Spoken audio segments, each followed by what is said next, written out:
والصلاة والسلام على سيد الأنبياء والمرسلين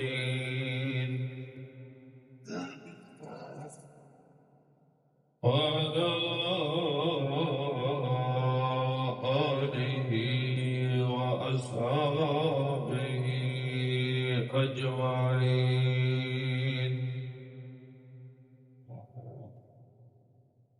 أما بعد فأعوذ بالله من الشيطان الرجيم. بسم الله الرحمن الرحيم.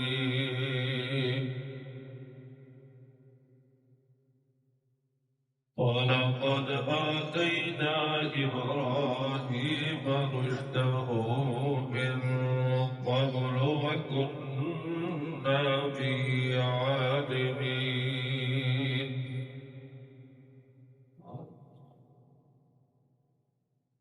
وقال النبي صلى الله تعالى عليه وآله وسلم: الحج المبرور ليس له جزاء إلا الجنة. وكما قال عليه الصلاة والسلام: صدق الله وصدق رسوله النبي الأمي الكريم. فنحن على ذلك لمن الشاهدين والشاكرين والحمد لله رب العالمين.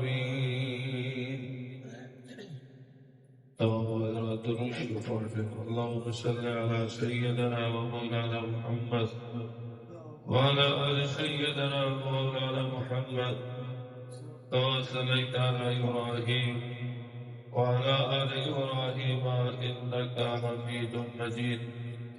اللهم بارك على محمد وعلى آل محمد كما باركت على إبراهيم وعلى آل إبراهيم إنك حميد مجيد.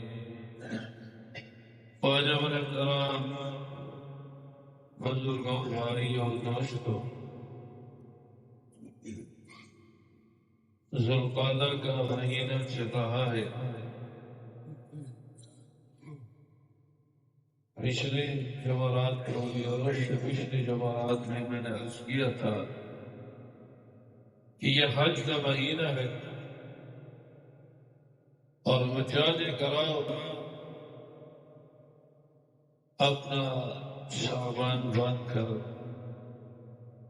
بیت اللہ کی طرف اور مدینہ المنورہ حضور کریم صلی اللہ علیہ وآلہ وسلم کے روضہ اطہر کی طرف سفر کر رہے ہیں. اللہ ان سب حجاج کے سفر کو قبول فرمائے اور وہ مبارک سفر مجھے بھی اور آپ کو بھی نصیب فرمائے. میرے پیارے بھائیوں، میں نے عرض کیا تھا کہ حج کیا ہے؟ اللہ کے محبوب بندوں کی عطاؤں کا نام ہے.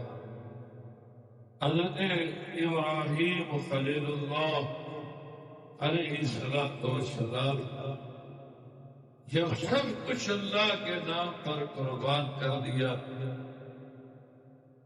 اپنی ذات کو اللہ کے لیے پیش کیا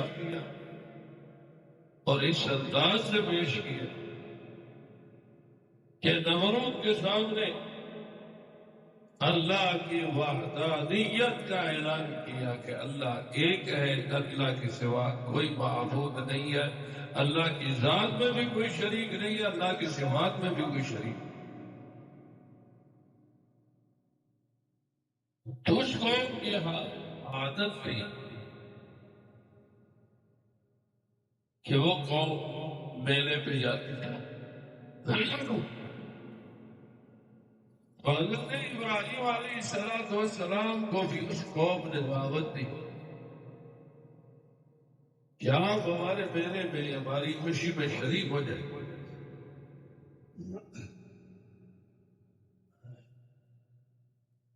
تو حضرت ابراہیم علیہ السلام نے فرمایا انی شکیم، میں بیمار ہوں. اب آپ مفسرین فرماتے ہیں کہ حقیقت حضرت ابراہیم علیہ السلام بیمار تھے، اور بعض مفسرین فرماتے ہیں کہ ان کی بیماری یہ تھی، روحانی بیماری، کہ وہ قوم کو دیکھ کر کہ قوم عجیب ہے کہ اللہ کی عبادت کو چھوڑ کر میلے کی طرف جاتی ہے، اللہ و نام کی طرف جاتی ہے. تو یہ بھی بیماری روحانی بیماری تھی. اس لیے فرمایا اتنی شکیم کہ میں تو بیمار ہوں، میں تمہارے ساتھ نہیں جاتی. بہرحال قوم گئی تو حضرت ابراہیم علیہ السلام کو موقع مل گیا کس چیز کا؟ کہ جو انہوں نے بت خانے بنایا ہوا تھا، بت رکھے ہوئے تھے، جہاں جا کے وہ بتوں کی عبادت کرتے، معبودان باطلہ کی عبادت کرتے. اس وقت بھی قوم عجیب تھی، آج بھی قوم عجیب ہے کہ اللہ کو چھوڑ کر، اللہ کے در کو چھوڑ کر کوئی بھیری کی پوجا کر رہا ہے، کوئی درختوں کی پوجا کر رہا ہے، اور کوئی جو ہے مختلف قسم کے خدا بنائے ہوئے ہیں. حتیٰ کہ یہ جو ہندو ہے یہ گائے کو اپنا دیوتا مانتے ہیں. گائے کو اس لیے اس کے پیشاب پینے کو سعادت سمجھتے ہیں، حالانکہ ہمارے یہاں وہ نجس ہے اور ان کے یہاں وہ جو ہے بڑی عجیب چیز ہے.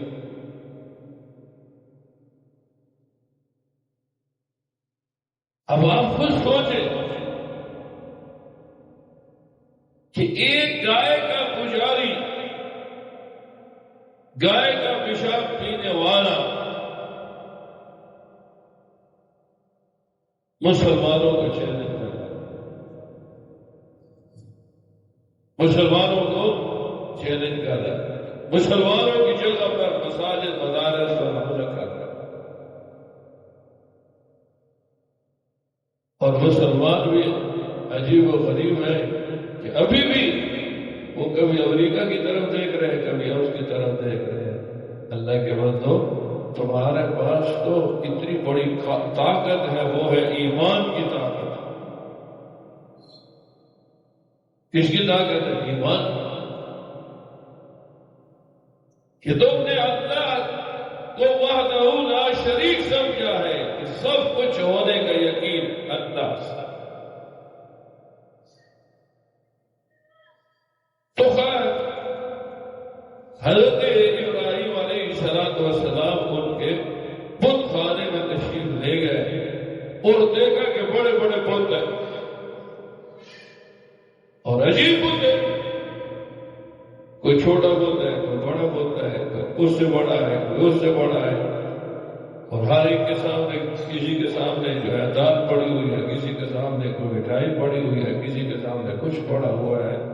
تو حضرت ابراہیم علیہ السلام نے اللہ کی محبت میں آ کرنا ان بتوں کو توڑنا شروع کر دیا. اگاڑا لیا، کسی کا ٹانگ توڑ دی، کسی کا ناک توڑ دی، کسی کی آنکھ نکال دی، اور جو بڑا بت تھا نا اس کے کندھے پر قرآن رکھ کر حضرت ابراہیم علیہ السلام بہرا گئے. ابھی حضرت ابراہیم علیہ السلام نے اللہ کی محبت میں یہ کام کیا. تمہارا قوم واپس آئی. جب قوم واپس آئی نا تو اس قوم کی عادت تھی کہ سب سے پہلے اپنے بت خانے میں جاتے تھے. بتوں کو پوجنے والے بت خانے میں جاتے. اس ہمارے نبی حضور کریم صلی اللہ علیہ وسلم کی سنت ہے کہ جب بندہ سفر پہ جائے تو نفل پڑھ کے مسجد سے جائے، اور جب واپسی آئے تو مسجد میں نفل آ کے پڑھے۔ تو جب قوم آئی اور قوم نے دیکھا کہ یہ تو ہمارے بت کیا ہے، کسی کے ٹانگ ٹوٹی ہوئی ہے، کسی کا بازو ٹوٹا ہوا ہے، کسی کی آنکھ نکلی ہوئی ہے،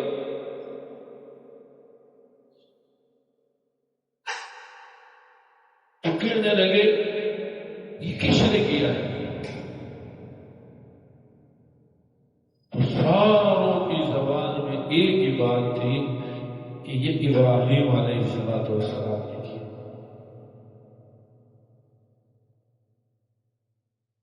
اور 17ویں پارے میں اللہ فرماتے ہیں کہ ان لوگوں نے مشورہ کر کے کہا قالوا فأتوا به على أعين الناس لعلهم يشهدون،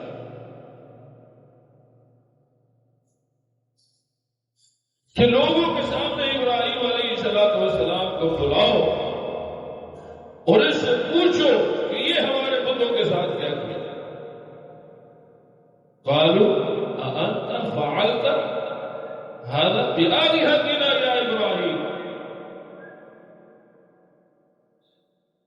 کہ اے ابراہیم آپ نے علیہ السلام یہ ہمارے الہوں کے ساتھ کیا کہ کسی کا کان توڑ دیا، کسی کا ناک توڑ دیا، یہ کیا کیا آپ نے؟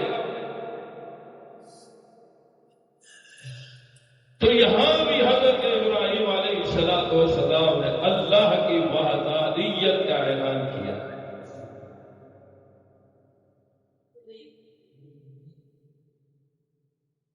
حضرت ابراہیم علیہ السلام نے فرمایا میرے سے کیا پوچھتے ہیں، بل فعلہ کبیر، یہ کچھ ان کی بڑے نے کیا،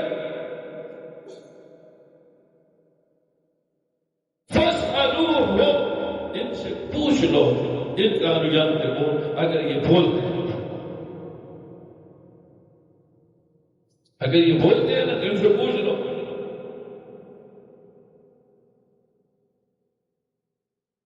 تو قرآن کہتا ثم نکسوا علی رؤوسہم، اپنے سروں کو نیچے کر دیا اور کہنے لگے آپ کو پتہ نہیں ہے کہ بولتے نہیں۔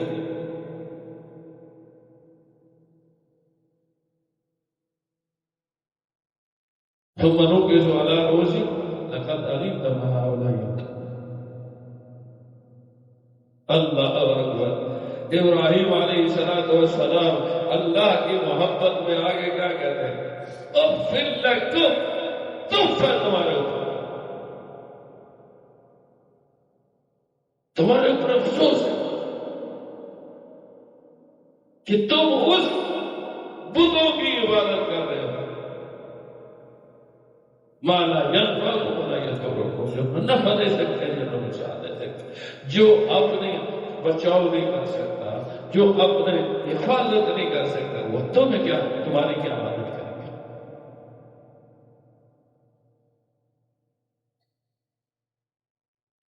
اغفر لكم ولما تعبدون من دون الله، تمہارے اوپر افسوس ہے اللہ کو چھوڑ کر ان بتوں کی عبادت کرتے ہو۔ تو اب ساروں نے اتفاق کر لیا کہ واقعی ایک کام تو اسی نے نہیں کیا ہے، اب کیا کرو، اپنے بتوں کی مدد کرو، آگ چلاؤ اور اس آگ میں حضرت ابراہیم علیہ السلام کو ڈالو۔ جہاں مفسرین نے عجیب عجیب باتیں لکھی ہیں، اللہ اکبر۔ اب میں جو بات آپ حضرات کو کہنا چاہتا ہوں وہ یہ ہے کہ دیکھو، نمرود بادشاہ، اقتدار اس کے پاس، مال دولت اس کے پاس، فوج اس کے پاس، سب کچھ اس کے پاس ہے نا، حتیٰ کہ عوام بھی اس کے ساتھ ہے، اور ایک طرف کون ہے، حضرت ابراہیم علیہ السلام اکیلا اللہ کی محبت میں کھڑا ہوا ہے۔ حضرت ابراہیم علیہ السلام اللہ کی محبت میں اکیلے کھڑے ہیں، اور ادھر حکومت بھی ہے، طاقت بھی ہے، فوج بھی ہے، عوام بھی ان کا کہ حضرت ابراہیم علیہ السلام کو آگ میں ڈالو، بہت بڑی آگ جلاؤ اور ابراہیم علیہ السلام کو اس میں ڈالو. قالوا حرقوه وانصروا آلهتكم ان كنتم فاعلين. اب ایمانی قوت دیکھو حضرت خلیل علیہ السلام. حضرت خلیل علیہ السلام کی ایمانی قوت کا اندازہ لگاؤ کہ ساری کائنات کے لوگ اور بادشاہت ایک طرف، ابراہیم اللہ کی محبت میں علیہ السلام ایک طرف ہے. دیکھتے ہیں کیا ہوتا ہے.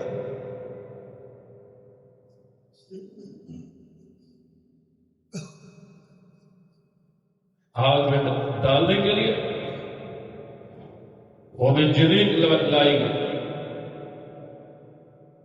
تو یہاں مبصرین نے لکھا ہے کہ فرشتے آئے اور آ کر کہنے لگے ابراہیم علیہ السلام اگر آپ چاہتے ہیں تو یہ بارش کا فرشتہ ہے، بارش برسائے گا، آگ ساری بجھ جائے گی، ختم ہو جائے گی آگ. یا ایک فرشتہ جبریل علیہ السلام، اس کی اتنی قوت ہے کہ فرق سے یہ ساری آگ اوپر اٹھائے گا اور انہی کے اوپر ڈال دے گا، آپ بچ جائیں گے. حضرت ابراہیم علیہ السلام نے فرمایا کہ اے میرے فرشتوں، آپ خود آئے ہیں یا اللہ نے بھیجا ہے؟ انہوں نے کہا ہم خود آئے ہیں. حضرت ابراہیم علیہ السلام وہ وحد اعظم دینا فرمانے لگے کہ جو اللہ یہ دیکھ رہا ہے، جس کا میں خلیل ہوں، جس کی محبت میں میں نے بتوں کو توڑا ہے، میں نے اس حکومت کے ساتھ ٹکر دی ہے، وہی اللہ مجھے بتائے گا. تمہاری مدد کی ضرورت ہی نہیں.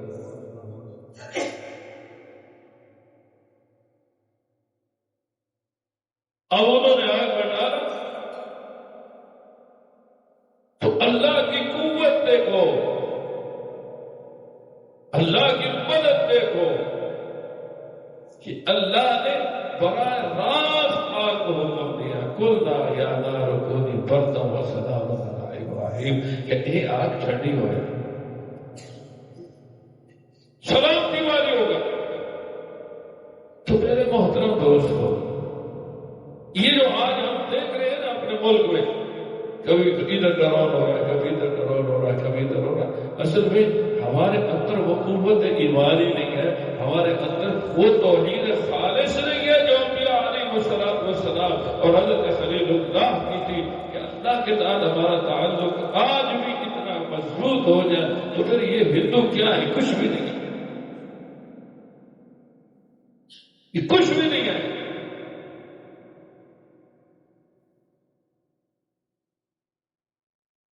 ایک حدیث ہے حضور کریم صلی اللہ علیہ وسلم نے فرمایا ایک وقت آئے گا کہ کافر جو ہے مسلمانوں کے چڑھ دوڑیں گے. صحابہ کرام رضوان اللہ تعالی علیہ اجمعین نے عرض کیا یا رسول اللہ صلی اللہ علیہ وسلم، ہم تعداد میں کم ہوں گے؟ فرمایا نہیں، مسلمان تعداد میں بھی کافی ہوں گے، مال دولت بھی ہوگا، سب کچھ ہوگا، لیکن وہن کی بیماری پیدا ہو جائے گی. صحابہ نے عرض کیا والوہن یا رسول اللہ صلی اللہ علیہ وسلم، وہن کیا ہے؟ فرمایا حب الدنیا و کراہیت الموت، دنیا کی محبت اور موت سے جب نفرت ہو جائے تو پھر وہن ہو جاتا ہے، پھر کافر تمہارے اوپر چڑھ دوڑتا ہے. اس لیے اپنے اندر جذبہ جہاد اور توحید خالص پیدا کرو، انشاءاللہ یہ ہندو کیا ان کے آباء و اجداد کچھ نہیں کر سکے، یہ کیا کر سکے. اللہ مجھے بھی اور آپ کو بھی عمل کی توفیق عطا فرمائے. ایک دفعہ سورہ فاتحہ کو 3 دفعہ کل شریف پڑھ لیں. الحمدللہ رب العالمین الرحمن الرحیم مالک یوم الدین ایاک نعبد و ایاک نستعین اهدنا الصراط المستقیم صراط الذین انعمت علیہم غیر المغضوب علیہم ولا الضالین آمین. بسم اللہ الرحمن الرحیم قل هو اللہ احد اللہ الصمد لم یلد ولم یولد ولم يكن له كفوا احد. بسم الله الرحمن الرحيم قل هو الله احد الله الصمد لم يلد ولم يولد ولم يكن له كفوا احد. بسم الله الرحمن الرحيم قل هو الله احد الله الصمد لم يلد ولم يولد ولم يكن له كفوا احد. اے اللہ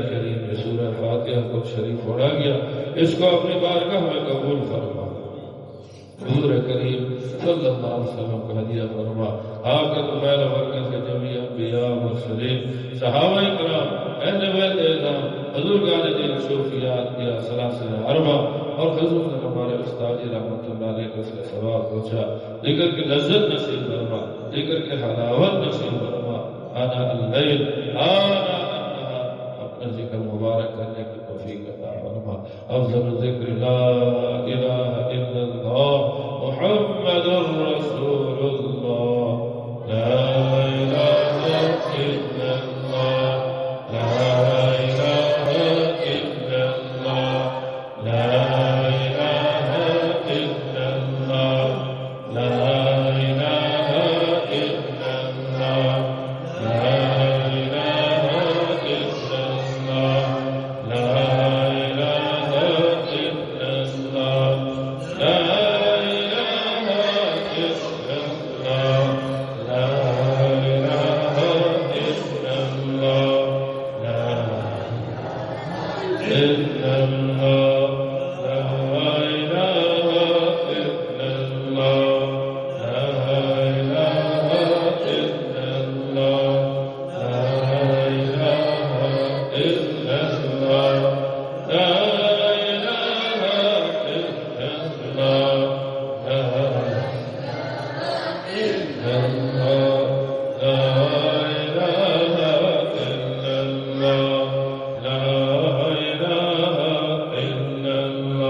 والصلاة والسلام على حبيبه الكريم وعلى آله وصحبه أجمعين.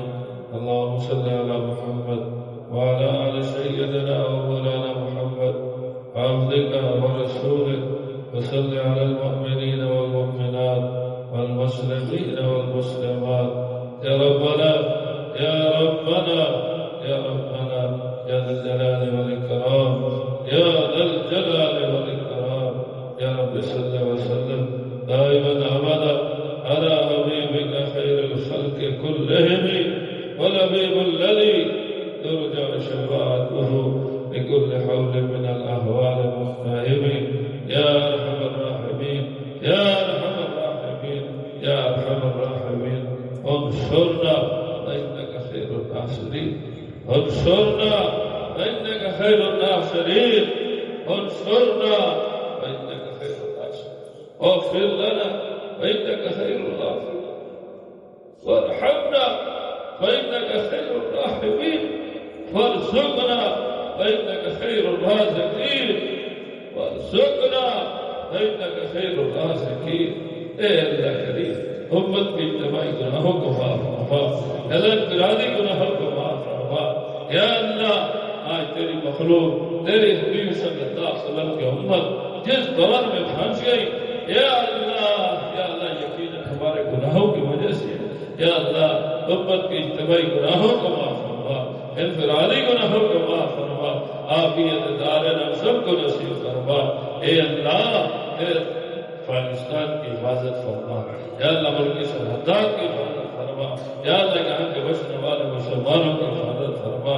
یا اللہ میڈیا اور اس کے حواری، یا اللہ جب دوڑے، یا اللہ تو ان کو دربہ و برباد فرما. جس مورچے میں جو بھی بیٹھا ہے، یا اللہ پاکستان کے خلاف، اسلام کے خلاف جو سازشیں کر رہا ہے، یا اللہ تو اس کو ہلاک کر دے. اے اللہ تو اس کو سب عرصی سے بیٹھا دے. یا اللہ یہ زمین، یہ عرض اس پر تنگ کر دے. یا اللہ شہداء کی شہادتوں کو قبول فرما. اے کریم اللہ، اے کریم اللہ، نوجوان شہید، اے اللہ بوڑھے مرد عورتیں، یا اللہ خصوصاً بچے، یا اللہ پھر سے کربلا کی یاد تازہ ہو گئی. یا اللہ ان بچوں کی قربانی کو قبول فرما. اے کریم رب، اے کریم رب، اس خون کے بدلے میں اس ملک میں اسلامی نفاذ نصیب فرما. یا اللہ خلافت اسلامیہ کا احیاء فرما. پھر سے اسلامی نشاط ثانیہ کی توفیق عطا فرما. یا اللہ یہ جتنے آئے سب کے آنے کو قبول فرما. قدم قدم پہ نیکیاں عطا فرما. یا اللہ مساجد و مدارس کی حفاظت فرما. کریم رب، مساجد و مدارس کی حفاظت فرما. جہاں کے رہنے والوں کی حفاظت فرما. یا کریم اللہ، ضروریات ہم سب کی ضروریات اور خصوصاً اس مسجد کی ضروریات، یا اللہ جتنے بھی کام زیر تعمیر ہیں، یا اللہ اپنے کرم سے، اپنے غیب کے خزانے سے، یا اللہ اس کی تکمیل فرما. یا اللہ یہ تیرے گھر میں یہ تیرے بندے ہیں، ہاتھ پھیلا بیٹھے، اللہ ان کی جو جائے شریع حاجت ہے اللہ اپنے غیب کے خزانے سے پوری فرما. تکدسیہ دور فرما. بیمار ہے شفاء کاملہ عاجلہ مستمرہ عطا فرما. مقروض ہے قرضے کی ادائیگی کی سبیل عطا فرما. بے رشتوں کو خیر رحمت کے رشتے عطا فرما. اے اللہ بے ہدایتوں کو ہدایت نصیب فرما. بے نمازوں کو نماز کی توفیق عطا فرما. اے کریم رب، اے کریم رب، ہر نوع کی حفاظت فرما. جن و انس کے شر سے ہم سب کو محفوظ فرما. یا اللہ ہماری اولاد، بیوی بچے، تعلق محبت والوں کو محفوظ فرما. جتنے ہمارے فوت ہو چکے، یا اللہ دوست احباب عزیز و اقارب رشتہ دار، اے اللہ ہمارے والدین سمیت، اے اللہ ہمارے اساتذہ سمیت، اے اللہ سب کی قبروں کو نور سے بھر دے. اے اللہ سب کی قبروں کو جنت کے باغوں میں سے باغ بنا دے. اے اللہ بھی تیرے پاس آنے والے موت سے پہلے موت کی تیاری کی توفیق عطا فرما. صلی اللہ تعالی علی النبی الکریم وعلی آلہ وصحبہ اجمعین برحمتک یا ارحم